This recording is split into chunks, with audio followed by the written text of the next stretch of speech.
At this time, I'm going to introduce head coach Trisha Fabry of Quinnipiac University. She's done a lot, so I kind of spoke to her ahead of time and said, don't get mad at me about this so much. All right, the first full-time coach and first ever female head coach in Quinnipiac history. She's also the all-time winningest coach in Quinnipiac women's basketball history. Trisha Fabry recently completed her 20th season on the Bobcat sideline and upped her career total to over 300 victories. During the 2013-2014 basketball season, Coach Fabry guided the Bobcats to their third straight 20-win season, second straight appearance in the conference championship game, and their fourth straight trip to a postseason tournament as Quinnipiac advanced to the WNIT for the third time in program history. After changing conferences and entering the Metro Atlantic Conference Championship, the MAC, Coach Fabry led her team to a MAC championship and to a NCAA women's basketball tournament where they played the University of Oklahoma. That game was Saturday. Let's clap it up.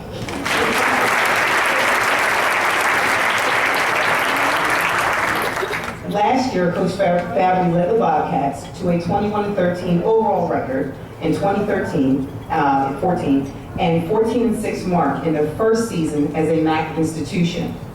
They changed conferences, that's a big deal. As the number 4 seed in the 2014 MAC tournament, Quinnipiac upended the number 1 seed, Iona Gales, in the semifinal round to make, I don't have my glasses, to make it to a second straight conference championship game appearance. Like I said, this year was different, however, because they beat Marist and took home the title of MAC Conference Champions and finished the season with a 31-4 record. Hashtag impressive. A little bit about Coach Fabry, and I'll let her take over. Coach Fabry was named the 2013 NEC Coach of the Year by her peers and also accepted the Sterling House Spirit Award at the annual Celebrity Breakfast in Stratford, Connecticut. Under Fabry's tutelage, Felicia Barron earned her second consecutive NEC Defensive Player of the Year award and a trip to the NEC first team. Brittany McQueen was named to the NEC second team, and our very own Jasmine Martin was selected to the NEC third team. As a player, Fabry was named to the MAC 25th anniversary team and was inducted into the Fairfield University Athletic Hall of Fame in 1998. In 2002, she was also inducted into the Connecticut Women's Basketball Hall of Fame and the Delray, New Jersey High School Athletic Hall of Fame before being inducted into the Carino Basketball Club of South Jersey Hall of Fame in 2006. That's a lot of Hall of Fame, y'all. Okay? And I want to add this, if you all look in your program, in 1987, she was the Carino Player of the Year. All right? And she's a South Jersey girl, so way to go.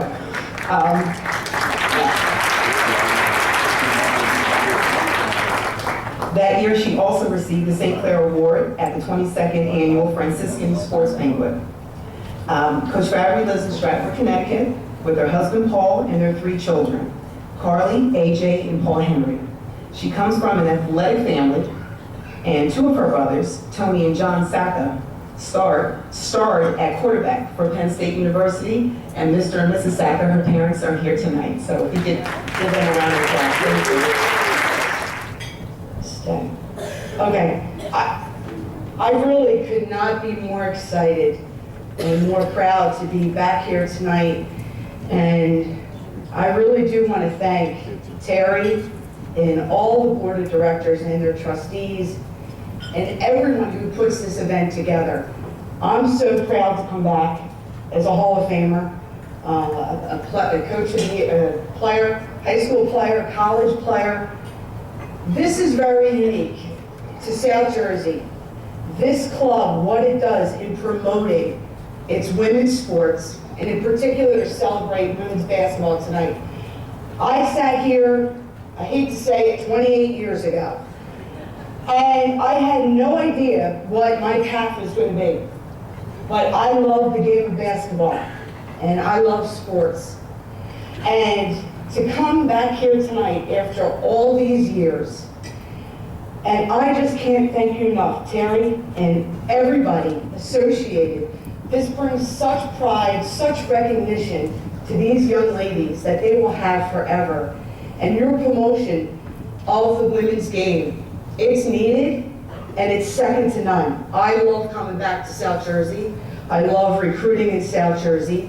South Jersey loves its women's basketball. So Terry and everybody associated with the Albert Carino Girls Basketball Club, I thank you because you're an inspiration and allowed me to go on and carve out an incredible career coaching women's basketball. Thank you.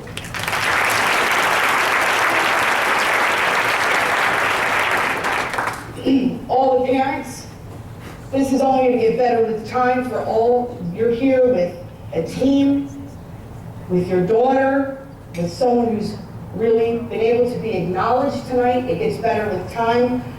I, to this day, share every game, every practice, every season with my mother and father. They're my biggest fans, and they're so excited and to be here tonight to share with Jasmine Martin, and Brittany Martin, and Timber Creek, and their family. This is just a big deal.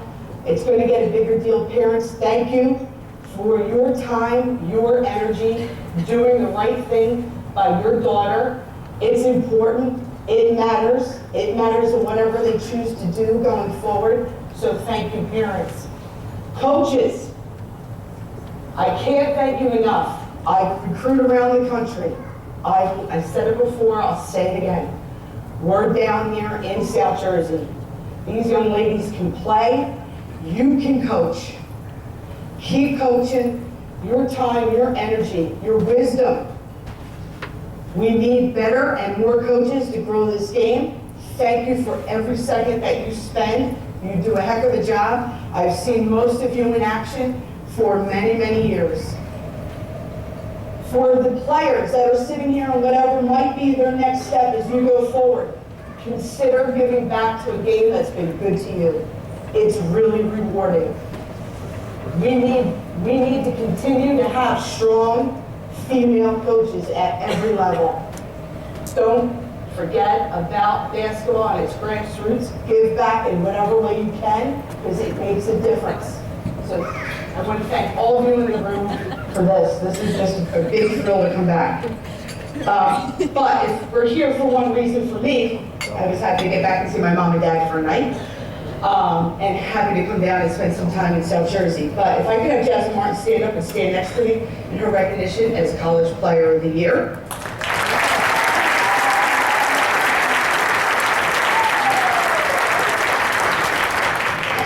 Jasmine, third leading scorer in program history with 1,689 points. Second leading scorer in Quinnipiac Division I history. Three-time all-conference player. 2015 MAC tournament MVP. Where we knocked off 9-time defending Marist College. The 2014 Hall of Fame Women's Basketball Most Outstanding Player, where we defeated Alabama this year. Second all-time in three-point field goals made with 194. Sixth all-time in field goals made, period, with 564. Fourth all-time in made free throws, 367.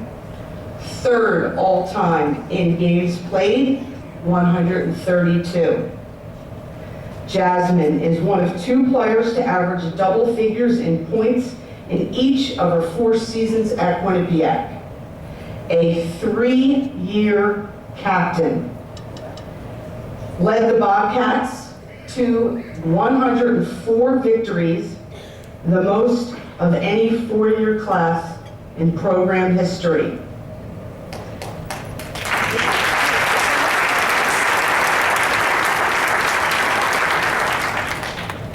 These past 2 weeks, she's been busy.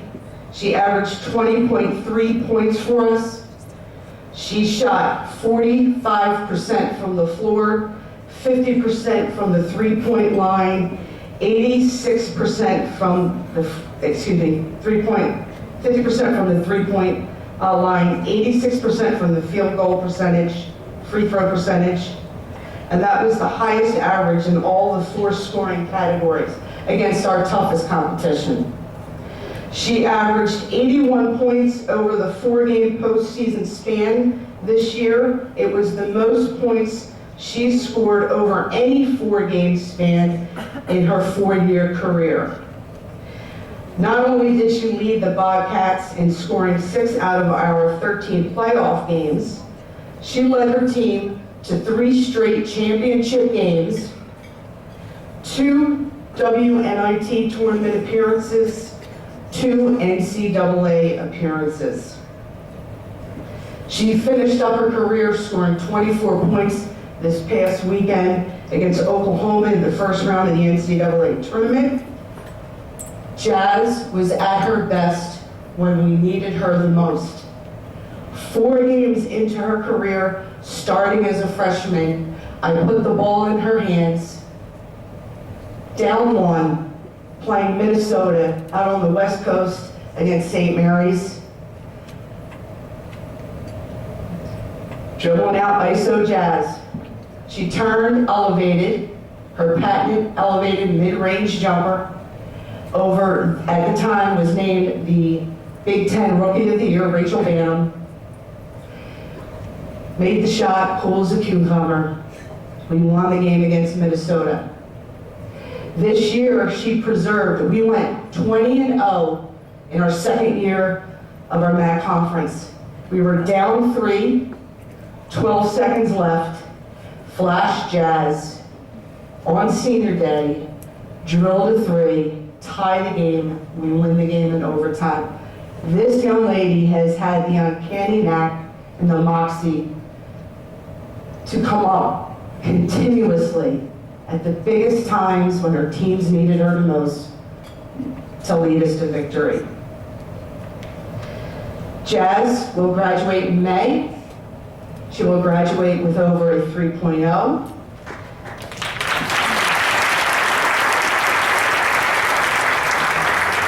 Her major is film, video, and interactive media studies, which won her a Quinny Award last spring, which is the equivalent to an Oscar award on a short documentary that she did.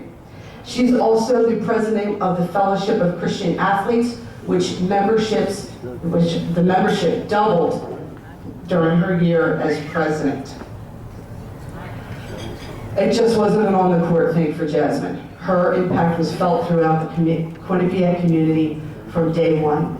And I'd like to take this time to thank the Martin family, in particular Mike Sr., Tracy, Mike Jr., and Brittany, a future Bobcat, for being truly one of the classiest families I've ever dealt with, deal with daily, and just do it the right way. They are grounded, they are tight-woven, and they're just a tremendous family, and all their friends that are here to support Jazz and Brittany tonight. I just want to say thank you for a great 4 years with your daughter, Jasmine Martin. And I want to say the campaign slogan, I have 4 more years with Brittany Martin.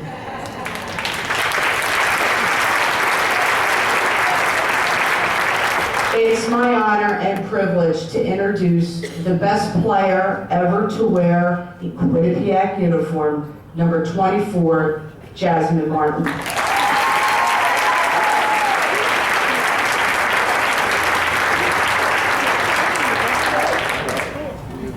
Hello, everyone. Good evening, and thank you, Coach. I am honored to accept tonight's award. 4 years ago, I stood up here before my fellow peers and accepted the Carino High School Basketball Player of the Year. Tonight, I stand up here accepting the Carino College Player of the Year. I would like to recognize my younger sister, Brittany Martin, who is in the crowd, and she actually just received the Enquirer and the Courier Post Player of the Year.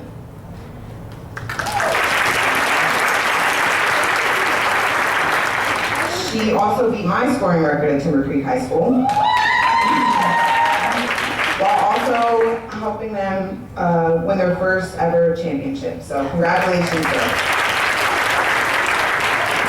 I'd like to start off by saying time flies when you're having fun. I have made the most out of my opportunity at Quinnipiac University over the last 4 years. 2 championships, 2 NCAA appearances, 2 undefeated seasons in conference, second all-time leading scorer, and over 100 wins in the past 4 years isn't half bad. But what basketball has taught me about life and about myself is something I will be grateful for many years to come. As we all know, life can be hard. I'm sure everyone in here has faced a point in time where they wanted to give up or maybe even felt they weren't good enough. Well, this past season, that is exactly what I faced. I found myself pushing away the things and the people that I love the most. Basketball just happened to be at the top of the list. The very thing that made me so happy at one point in time was the last thing I wanted to do. Practices were tough to get through, games were difficult for me, and I felt like I was letting everyone down. I've always held high expectations for myself, and I got to the point where I deferred to everyone else. I no longer wanted to be the go-to player or the one everyone relied on. But on February 9th, 2015, I talked to one of my good friends and motivational speakers, Brandon May. I told him everything I was facing, and after about a 30-minute phone call, he told me I needed to finish the job. If not, I would look back and regret not giving everything I had for the last stretch of my college career. With the playoffs and the championship game exactly a month away, I made it a choice to change my demeanor and change my mindset. I was going to finish the job. I decided it was time to get my swagger back. The final home stretch of my senior season was here, and I was going to give it everything I had. I started to fall back in love with the game. The joy that was taken away from me was now back. This was my first year in my college career where I hadn't received any conference honors at the end of the season. And that might have been the best thing that could have happened to me and my team. You see, I play better when I have a chip on my shoulder, or feel as though I have something to prove. And on March 4th, 2015 was the moment I realized my purpose. I woke up very early that morning and began writing in my notes on my cell phone. I wrote the following. It's 6:05 a.m. I just woke up and couldn't help but cry. This year didn't go as expected for me personally, but I realized that it's all bigger than me. God has a plan for us this year, and He needed to take me away for a while because He needed me in this moment. He needed to turn me into a leader that I've never been before. He put this on my heart at this exact time for a reason. He needed me to wake up and realize that we go to war this weekend, and He needs me to be the general. Last year, we came up short in 4 in the championship game against Marist. I didn't lead my team the way that I should have. That wasn't our time. This year was, and we would succeed. I now understand what God did in my final season as a Bobcat. He took away the game I loved for a while to make me realize in this exact moment, March 4th, 2015, I am here, I have a purpose, and I will lead my team to the NCAA tournament. 5 days later, I went on to receive the MAC tournament MVP, averaging 19 points in the playoffs, and led my team to the first ever MAC championship, ending Marist's 9-year streak and making the NCAA tournament for the second time in 3 years. What I'm here to tell you is, it doesn't matter how you start the race, but it's how you decide to finish it. Although my season is now over and we end the season with a record of 31-4, I can truly say I left my mark. Despite all the ups and downs I faced over the course of my final year, it all came together. Life is a journey, and we all must go through it and figure it out along the way. Every single person in this room has a purpose, and whether you find it through sports, your job, or helping others, you are important. Everything we go through happens for a reason, and I wouldn't take any of it back. As you all begin a new chapter in your life, I just hope you remember how the game has shaped you. And don't take for granted the things that matter to you the most in life, because they're not always going to be there. I wish you all the best of luck in your next journey, and I would like to give a special thank you to my family and all of my coaches, because without your support and encouragement, I would not be where I am today. Britt, it's your turn. Have a good night.